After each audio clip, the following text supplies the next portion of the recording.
기독교 세계관 주일 원래 저녁에 해야 되는 건데 오후에 해야 되는 건데 저희가 이 시간에 합니다.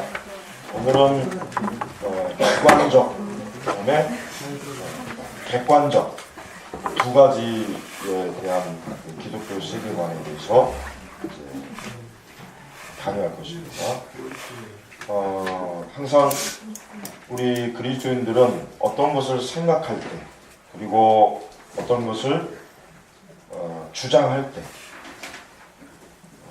항상 어때야 됩니까? 우선 가장 중요한 것은 항상 객관적으로 그것이 타당해, 올바르게 돼요.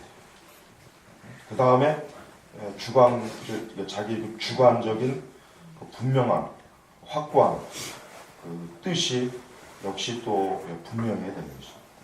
자, 예를 들면 1 더하기 1은 1이다.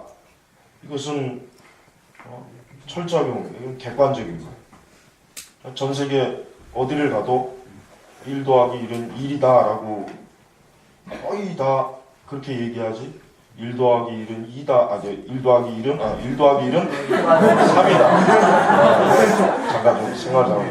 그러니까 1 더하기 1은 2다, 3이다, 4다, 5다. 이렇게 얘기하는 사람은 없잖아요. 왜 그렇습니까? 이거는 객관적이에요. 이거는 누구도 부인할 수 없는. 그렇지만 만약에 세상에서 제일 맛있는 게 사과다 그러면 어떻게 될까요? 그러면은 아니죠. 어떤 사람은 나는 바나나가 제일 맛있다. 나는 수박이 제일 맛있다. 나는 토마토가 제일 맛있다.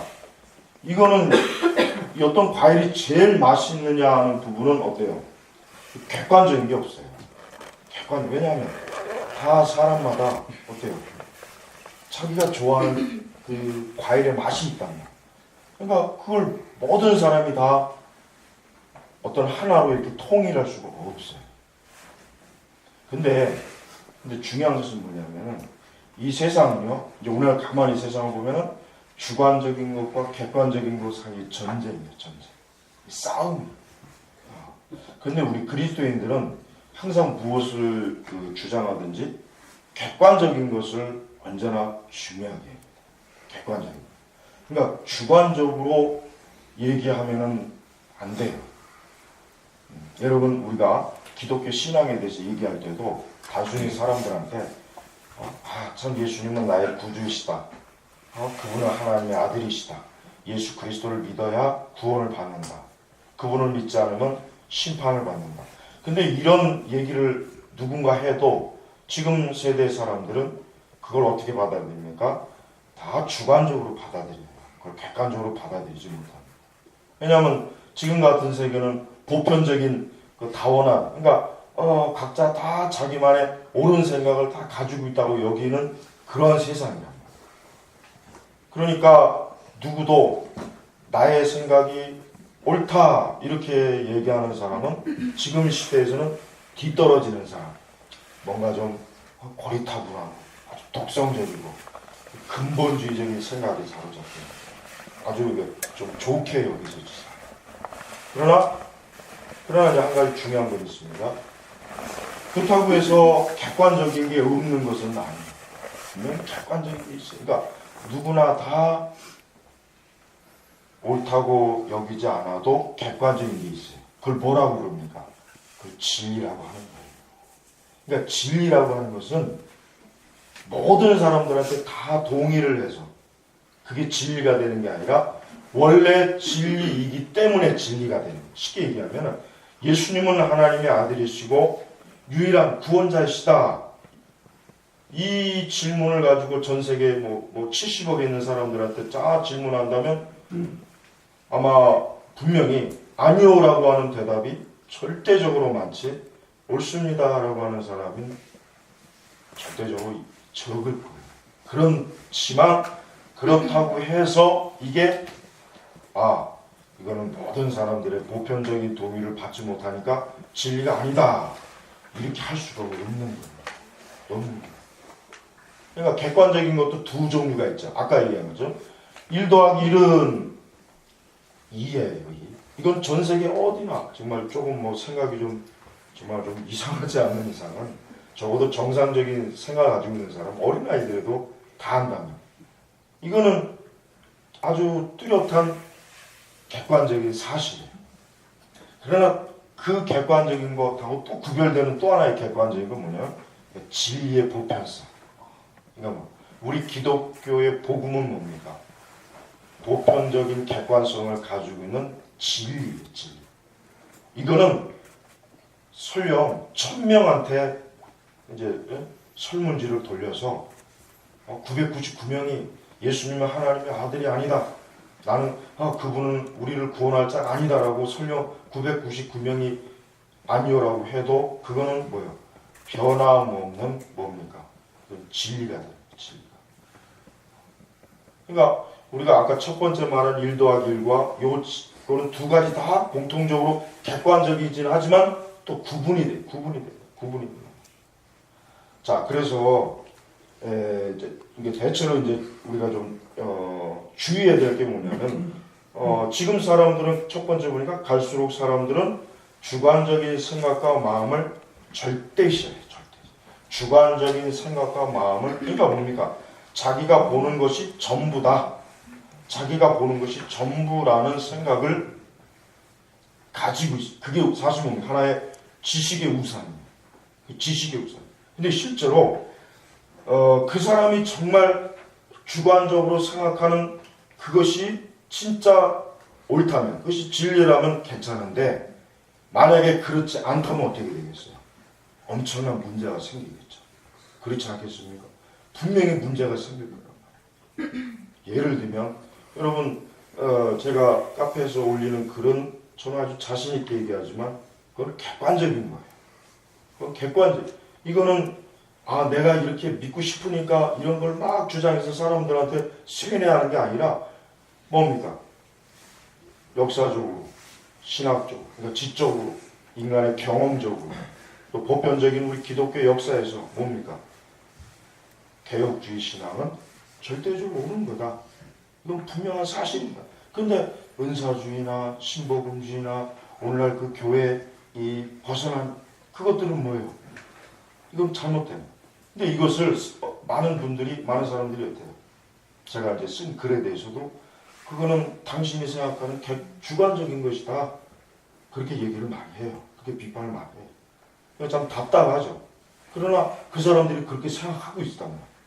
근데 문제는 뭡니까? 아까 제가 말한 것처럼 예수 그리스도가 하나님의 아들이라고 하는 이 부분은 전 세계에 있는 70억이 설령 아니오라고 해도 뭡니까?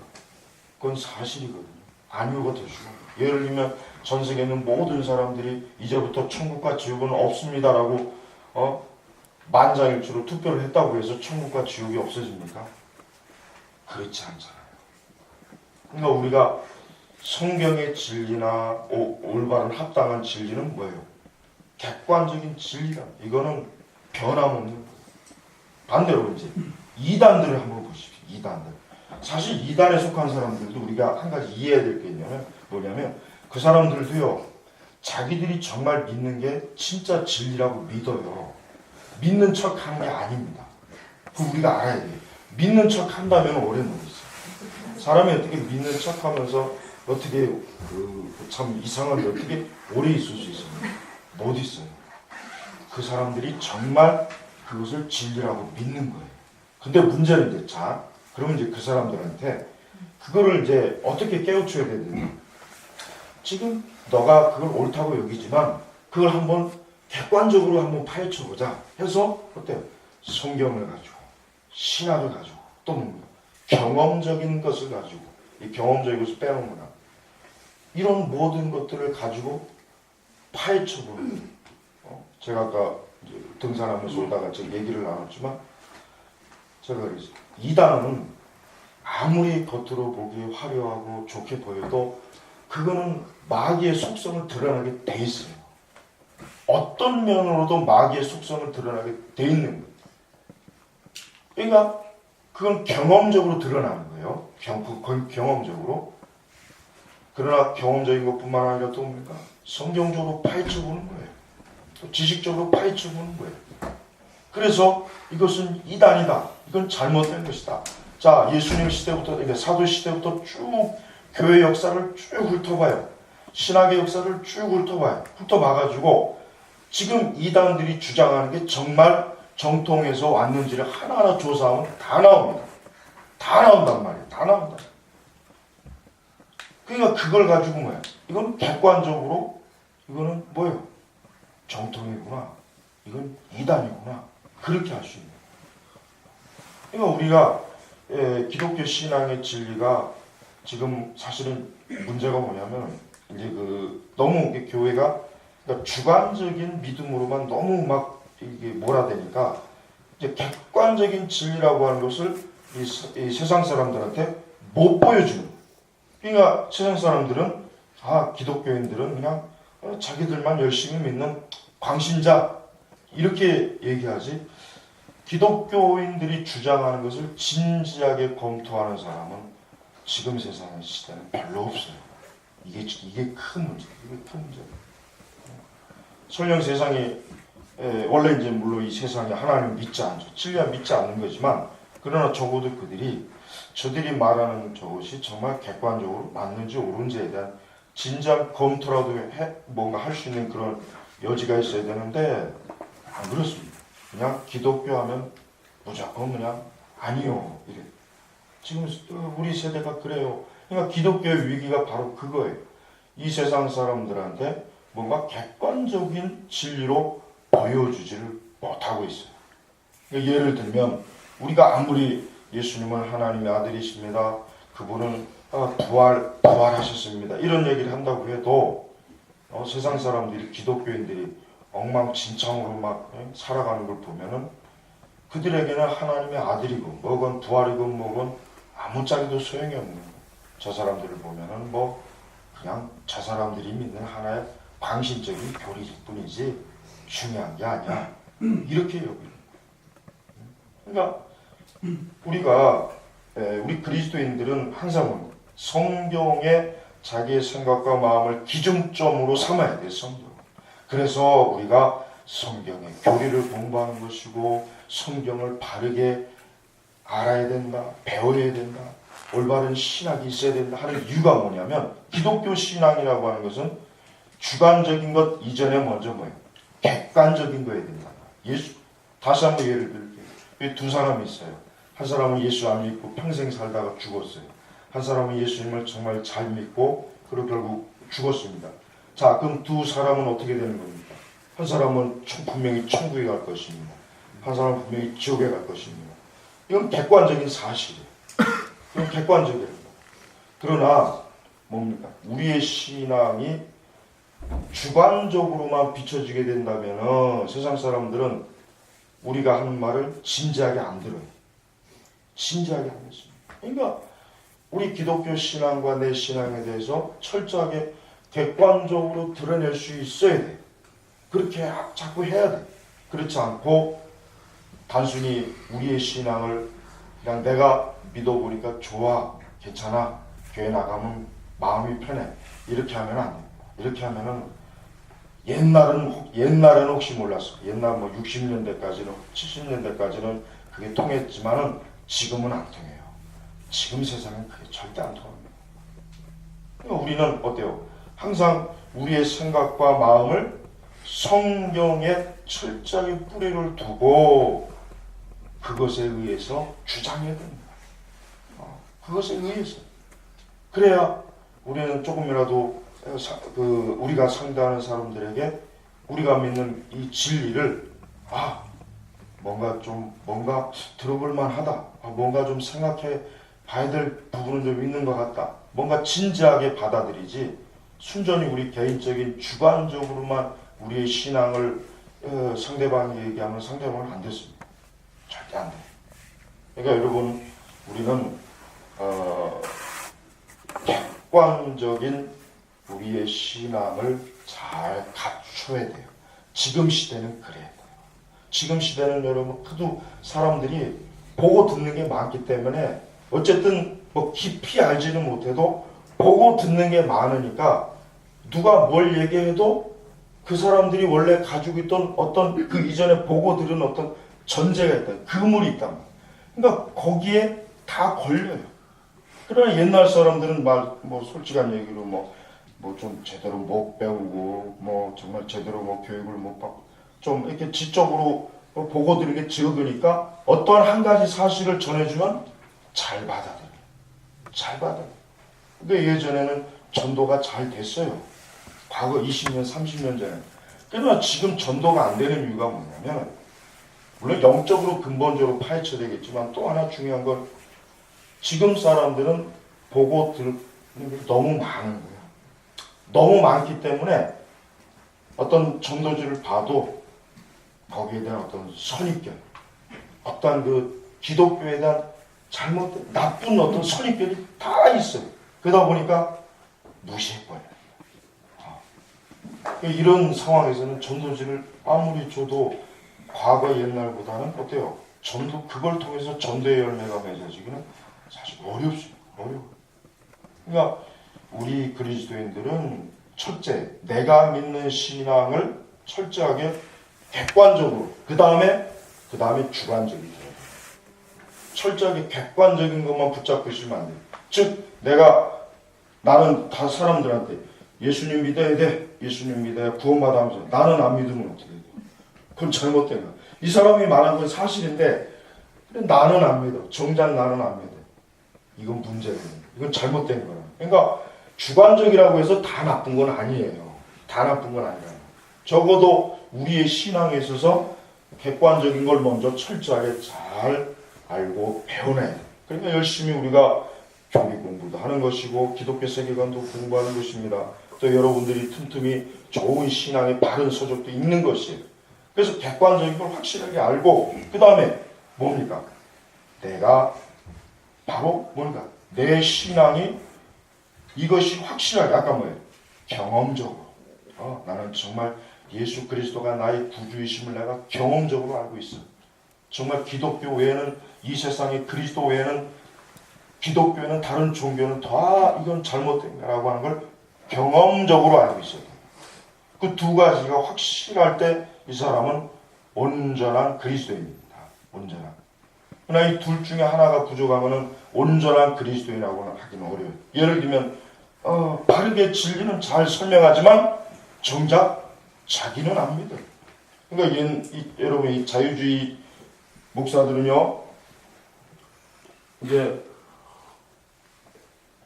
우리나라 이 자유주의 목사들은 우리나라 기독교 신앙이 어쨌든 뭐 보수적인 신앙이기 때문에 예수님 부활에 대해서 설교는 하지만 자기는 안 믿어요. 뒤돌아서는 나는 안 믿어. 뒤돌아서는 나는 안 믿어. 그러나 그렇게 설교는 해야 돼. 왜? 보수적이니까. 그렇게 설교는 해줘야 돼. 그러나 나는 안 믿어. 나는 안 믿어. 실제로 그래요. 자유주의 신학을 배워서 예수님의 부활은 그건 사기야. 어떻게 죽은 자가 동정녀 마리아 탄생? 어떻게 누구 말대로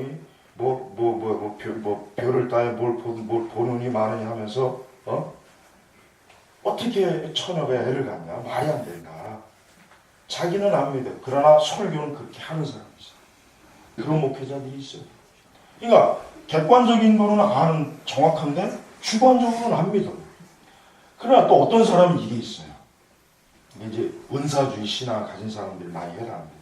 사실 여러분 은사주의 신앙을 가진 사람들이 저는 그분들이 뭐 다 예수님 안 믿, 정말 잘못 믿어서 지옥 간다고 그렇게는 저는 믿지 않습니다. 분명히 저도 그분들 나름대로 예수 그리스도를 알고 정말 그분을 사랑하고 적어도 하여튼 예수님이 나의 구주다. 나는 그분이 나의 구원받았다.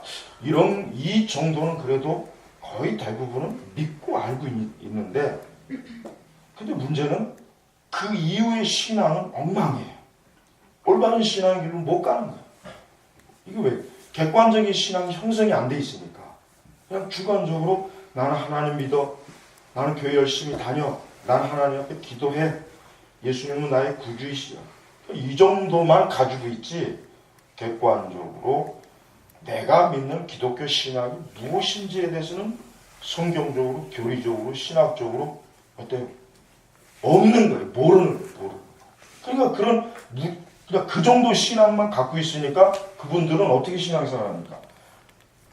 그래도 열심히 하는 분들은 어쨌든 열심히 주일 나오고 봉사 열심히 하고 어쨌든 교회를 떠나지 않으려고 하고 신앙을 떠나지 않으려고 하는 그런 열심은 있어요. 근데 뭐 더 이상 그 이상 어떤 기독교의 객관적인 진리를 모르니까 어떤 신앙생활이 온전하겠습니까? 잘못되죠. 잘못돼요. 그러니까 이런 신앙이 성경적 신앙은 아니에요. 이런 신앙이 결코 성경적 신앙은 아닌데 이런 신앙을 가진 분들이 우리나라 경우는 거의 대부분이 여기에 해당된다고 저는 생각해요. 정말 뭐 예수님을 부인하고 동정녀 탄생도 부인하고 십자 이걸 부인하는 사람들은 거의 없어요. 교회 다니는 사람 중에 이거 부인하는 사람이 얼마나 되겠습니까? 극히. 그러니까 대다수는 적어도 우리가 사도신경에 있는 걸 다 나는 믿습니다. 받아들입니다. 그렇긴 하지만 그 이상은 전혀 몰라요. 그러니까 어떻습니까? 그러니까 신앙이 불순물이 섞여도 그걸 정제를 못하는 그러니까 깨끗하게 이거를 어때요? 제거를 못하는 거예요. 제거. 그러니까 바른 신앙은 뭡니까? 내가 주관적으로 확실히 예수 그리스도가 나의 구주이십니다 라고 정말 믿어야 돼요. 근데 이것이 여전히 이게 아직도 믿어지지 않는 사람들이 있겠죠. 그러나 그 사람들에게도 필요한 게 뭡니까? 객관적인 그 신앙의 지식을 계속 배워가면서 그것이 정말 나에게 믿음으로 오게 해달라고 하나님 앞에 기도하고 그래야 됩니다. 그러니까 이 주관적인 것과 객관적인 것의 차이는 굉장히 크지만 한편으로 굉장히 또 중요하기도 하는 것입니다. 그래서 우리는 이 주관적인 것과 객관적인 것 사실은 뭡니까? 신앙뿐만 아니라 정치나 사상, 사회현상 모든 면에서 다 지금 적용이 되고 있어요. 예를 들면 이제 우리 지금 여러분 지금 우리 사회가 참 큰일이에요. 이게 이념적 갈등이 굉장히 커요. 그죠? 굉장히 커요. 이번에도 뭐 세월호 참사가 났는데 결국은 지금 무슨 싸움입니까? 결국은 좌파 우파의 싸움이에요. 좌파들은 이게 다 박근혜 때문이다. 전연을 끌어내려라. 나가서 선동질을 하고 정부 결국은 반정부의 어떤 구실을 주더라고요. 그럼 우파는 가만히 있습니까? 좌파들이 또 그들의 잘못된 거 그것도 역시 동일하게 공격하는 거예요. 근데 문제는 여기서 이제 좌파들이 쓰는 논리가 뭐냐면 우파의 논리는 뭐예요? 그러니까 서로 상대방이 인정할 수 없는 게 뭐예요? 객관적이라는 걸 서로 상대방이 인정하는 거예요. 그러니까 우파도 좌파 저놈들은 순전히 저거 멍청한 놈들이다. 저건 지들의 망상이다. 좌파도 우파에게 똑같이 그렇게 생각해요. 그러나 여기서 저는 객관적으로 비교할 수 있는 자료가 있어요. 우리 한국의 근현대사를 진짜 객관적인 자료를 다 끌어모아다가 그걸 정말 우열로 판단하는 누가 이기겠습니까? 우파가 이깁니다. 우파가 틀림없이 이깁니다. 근데 문제는 좌파들이 뭐예요? 우파의 주장을 객관적으로 안 보는 거예요. 그건 너희들이 주관적인 거야. 그렇게 보는 거죠. 그러니까 우리는 우리가 이런 어떤 이념의 문제도 그래요. 그러니까 사실은 뭐 물론 아까 제가 사람은 사실 누구나 이런 속성이 있어요. 자기가 보고 싶어하는 것만 보는 거예요. 사실 인간은 누구나 다 자기가 보고 싶어하는 정도만 딱 봐요. 그 이상은 안 보려고 그래요. 예를 들면 저 같은 사람이야 좌파 저 사람들은 다 그냥 뭐 진짜 나쁘게 봐. 전 솔직히 나쁘게 봐요. 참 정말 사기꾼이다. 정말 참 지적인 사기꾼이고 선동가다. 그렇게 전 솔직히 그렇게 봅니다. 그런데 문제는 저들은 우리가 그렇게 보는 거에 대해 인정을 안 하겠죠. 인정 안 하겠죠. 그렇다고 해서 우리가 가지고 있는 올바른 객관적인 걸 포기할 필요는 없는 거예요. 여러분, 우리 지금 이 사회가 이렇게 막 그냥 지금 어떤 한 가지 문제만 일어나면 이게 양편으로 딱 갈려요. 갈린단 말이에요. 이거 참 문제예요. 근데 이제 저는 걱정하는 게 우리 그리스도인이 걱정이에요. 우리 그리스도인들은 이런 면에서 객관적이어야 되는데 객관적이 되는데 우리 그리스도인들도 어때요? 자기가 보고 싶어하는 것만 보려고 하는 게 우리 그리스도인도 어쩔 수 없어. 자기가 보고 싶어하는 정도까지만 딱 보려고 딱 자기가 보고 싶어하는 거. 그러다 보니까 사실 좌파가 다 나쁜 건 아니에요. 왜? 좌파가 적어도 이 좌파 계열의 신문들을 보면은 우리 사회의 어두운 그 전범과 정말 그 손길이 미치지 그런 것도 많이 이렇게 기사를 해요. 그런 걸 보면 유익하거든. 우리 사회에 이렇게 어두운 면이 있었구나 이런 걸 모르는구나. 근데 우파 신문들을 보면 전부 럭셔리한 것들 그런 것들을 막 우리 사회 어두운 면을 잘 우파 신문들은 드러내질 않더라고 내가 딱 보니까. 그러니까 좌파라고 해서 다 나쁜 건 아니에요. 그렇지만 뭡니까? 문제는 적어도 우리 한국 사회는 확실히 좌파가 훨씬 더 뭐예요? 자기들이 보고 싶어하는 것만 보는 기질이 확실히 강해. 예를 들면 우리가 김일성이나 뭐 김정일이나 뭐 이런 또 뭐 과거에 뭐 좌파 그 두 대통령들 우리 눈에는 완전히 다 그냥 그냥 죽일 놈으로 보이는데 나는 그렇게 보이는데 저들은 그렇게 보지 않고 저들에게는 영웅이 그들로서는 그렇게 안 보여. 똑같아요. 우리가 참 위대하다고 보는 사람들을 저 사람들은 깎아내리잖아. 저 사람들은 형편없다. 그러니까 박정희 대통령이 아무리 뭐 정말 그 사람의 공적이 많아도 이 좌파들은 인정을 안 해. 인정을 안 한다. 그래서 저는 그래요. 우리 그리스도인들이 좀 더 항상 객관적인 걸 먼저 잘 추구하고 그 다음에 주관적인 거 역시 이것도 어느 정도는 적절하게 갖고 있어야 돼. 그래야 균형 잡혀요. 그러니까 항상 우리 그리스도인들은 균형 잡힌 사고방식을 기해요. 저는 이걸 중요하다고 생각합니다. 어느 한쪽으로만 사실 몰고 가는 건 좋은 건 아니에요. 그건 분명히 좋은 건 아니에요. 극우는 또 항상 극과 극을 만나게 돼 있어요. 극과 극을 만나요. 극좌나 극우는 항상 만나요. 항상 어떤 극단적인 거는 결국은 만나게 돼 있거든요. 그러니까 어느 정도 우리가 최대한 객관적인 사고방식을 가지고 우리 세상을 바라보고 사회를 바라보고 이 세상을 바라보는 제가 천주교 욕을 많이 하지만 천주교에게 배울 게 있습니다. 천주교는 교회 내 문제를 그들은 외부로 떠들어내지 않아요. 천주교도 나름대로 문제가 많습니다. 그러나 그런 문제들을 세상 바깥으로 내놓지 않아요. 왜? 그래봐야 자기 얼굴에 침 뱉기니까. 그러나 우리 개신교는 봐요. 교회 문제 생기면 피켓 들고 앞에 나가가지고 대응하고 교회 문 앞에서 그러면 세상 사람들이 그 사람들을 알아줄 것 같습니까? 천만에 아이고 저 교회 다니는 것들 그 사람들은요 교회 안에서 누가 옳고 그르니 그거 신경 안 써요. 똑같이 저 교회 다니는 놈들 저것들 아이고 맨날 지들끼리 싸우고 저런 데를 뭐하러 가? 그럽니다. 그러나 천주교는 그게 없어요. 천주교라고 그런 내부 문제가 없겠습니까? 있어요. 왜 없습니까? 그러나 절대 그걸 바깥으로 안 돼. 그러니까 사회적으로는 천주교는 항상 그래요. 저기는 아무 문제도 없고 항상 저렇게. 근데 개신교는 맨날 지들끼리 싸우고 뭐 일 생기면 바깥에 나가서 대응하고 반쪽으로 나눠서 그런 짓을 하니 세상 사람들이 볼 때 누가 더 어느 종교가 더 좋아 보이겠어요? 여러분 두 집을 보세요. 두 집 다 막 싸우지만 한쪽 집은 조용하게 싸워. 한쪽 집은 막 맨날 막 뒤집어 막 그럼 동네 사람들이 볼 때 어느 집이 더 문제가 있다고 생각하겠어요? 어느 집이?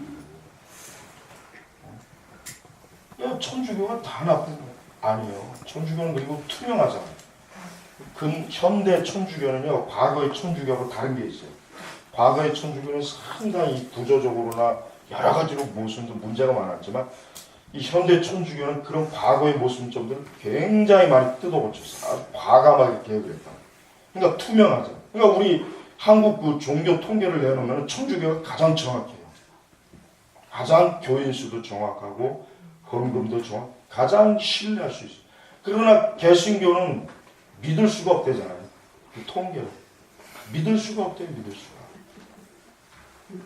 왜 여러분 우리가 기독교가 그래요. 저는 왜 우리나라 왜 기독교가 이런 식으로 왜 이런 식으로 꼭 모든 걸 다 뒤집어 참 쓰게 되느냐. 개신교가 어떤 사회 봉사나 어떤 사회 그 참 돕는 일을 천주교보다 더 많이 하는데 실제적으로 개신교 마치 천주교가 더 많이 하는 것처럼 알려져 있다. 실제로는 개신교가 더 많이 합니다. 개신교가 더 정말 이 세상에 복지를 위해서 많이 이렇게 뭔가 이렇게 해줘요. 우리가 어떤 문제를 봤을 때 최대한 객관적으로 보면서 좋은 걸 우리가 치워야 된다. 저는 은사주의를 다 나쁘다고 보진 않아요. 은사주의자들에게 열심히 있어야 돼요. 그들이 얼마나 열심히 그들은 기도를 해도 진짜 밤을 새워 기도하는 사람도 있고 금식도 하는 사람도 있고 열심히 해요. 그거는 우리가 본받아야 돼요. 그들을 다 나쁘다고 할 수 없는 거예요. 그러니까 우리가 항상 이렇게 사람이 어떤 객관적인 사고방식과 주관적인 것을 적절하게 잘 갖출 때 온전한 그리스도인으로서 생각하고 판단할 수 있고 이해할 수 있는. 그렇지 않으면은 자칫하면 그냥 이게 극단적인 외골수가 되어버려갖고 자기도 모르는 사이에 이상하게 돼버려. 그래서 오늘 이 강의를 보면 그렇습니다. 특별히 이제 5번째, 분명히 옳고 그른 것이 있다는 것을 전제해야 된다. 여러분, 분명히 부인할 수 없는 진리는 있습니다. 그게 바로 성경입니다. 그러나 이 성경을 지금 시대 사람들은 어때요? 서구 사람들은 그저 과거의 그저 종교적인 유산물로 이렇게 여겨요. 더 이상 서양 사람들이 성경을 하나님의 진리로 보는 사람은 극히 얼마 안 됩니다. 그러나 그렇다고 해서 진리가 아닌 건 아니거든요. 아까 제가 얘기했죠? 이 세상 모든 사람들이 투표로 이제부터 성경은 진리가 아니다 이렇게 투표한다고 해서 성경이 진리가 안 되겠습니까? 아니죠. 이제부터 하나님은 없다. 모든 사람이 다 거기 이제 투표했다고 해서 하나님이 없습니까? 그것도 아니란 말이에요. 그러니까 뭐 전제, 분명히 옳고 그런 어떤 진리가 있다는 전제를 가지고 항상 우리는 거기서부터 우리의 생각의 출발점이 돼야 돼요. 그러니까 그게 뭡니까? 성경. 그 출발점을 통해서 이제는 하나하나 생각을 하는 거예요. 여러분 왜 좌파 공산주의 왜 이 종북 좌파나 좌파들을 우리가 경계해야 될 이유가 있어요. 왜? 그 사람들은 어떻습니까? 독재주의, 전제주의. 그들이 인간의 이 그 궁극적인 인권을 무시하는 쪽. 우리나라가 북한의 인권법 아직도 우리나라 국회에서 저거 제정이 못되고 10년. 다른 나라에서도 다 유럽이나 미국에서도 이 북한의 인권법에 대해서 다 지지하고 그걸 유엔에서 다 하는. 우리나라만 지금 못하고. 왜 못하고 있습니까? 누구 때문입니까? 좌파들 때문입니다. 반대하잖아요. 왜 반대하겠습니까? 뻔한 거예요. 그거. 인간의 기본적 하나님의 형상인 사람을 사랑하지 않고 학살하고 죽이고 수용소에 가두고 독재 정치를 하고 억압을 하고 이런 정치 집단은 기독교에서 용납할 수 없는 거예요. 용납할 수 없는 거예요. 그러니까 저는 그리스도인이 그런 사상과 이념을 가지고 있다는 것 자체가 이해가 안 된다. 어떻게 그러고도 사랑이 하나님, 진리 하나님, 의와 거룩과 공의와 어떻게 그러고도 그런 하나님 믿는다고 고백합니까? 그건 사기꾼이야. 그건 사입이에요, 사입. 근데 지금 이제 제가 볼 때는 우리나라 교회가요. 과거에는 보수적이었는데 지금 이제 진보적이죠. 지금 거의 진보적이고 교회도 지금 그렇게 하고 있어요. 젊은 목사들, 이 전도사들, 또 신학교에서 교인들이 이 생각 자체가 아주 이상하게 되고 있어요. 그러니까 그들은 객관적인 진리를 모르는 거예요. 전부 다 자기가 보고 싶어하는 것만 보는 아주 지적인 전응입니다. 전응. 우리 개혁교회, 우리 손민교회 교인들은 절대로 그런 지적인 전응아가 되어서는 안 돼요. 지적인 사이비가 되어서는 안 돼요. 스스로가 항상 하나님 앞에 자기 자신의 생각이 부끄러움이 없는 사람이 돼야지. 자기 자신의 그 생각이 썩어 빠지고 아주 잘못된 그런 것들을 우리가 지적으로 갖고 있다면 그 사람은 신앙생활도 제대로 못합니다. 그러니까 여러분 우리는 이런 면에서 잘 분별하고 필요한 것이에요. 그래서 우리 그룹 토의할 때도 이 문제를 잘 여러 같은 방면으로 한번 토론을 잘 해보시고 정말 하나님이 기뻐하시는 것이 무엇인가, 나의 생각이 어떤 면에서 주관적이고 객관적인 것, 이 양쪽 다 어떻게 다 하나님의 진리에 일치된 그것의 토대를 둔 주관적인 생각과 객관적인 생각을 가지고 있는가라고 하는 것을 한번 잘 토론해 보시기 바랍니다. 자, 기도하겠습니다.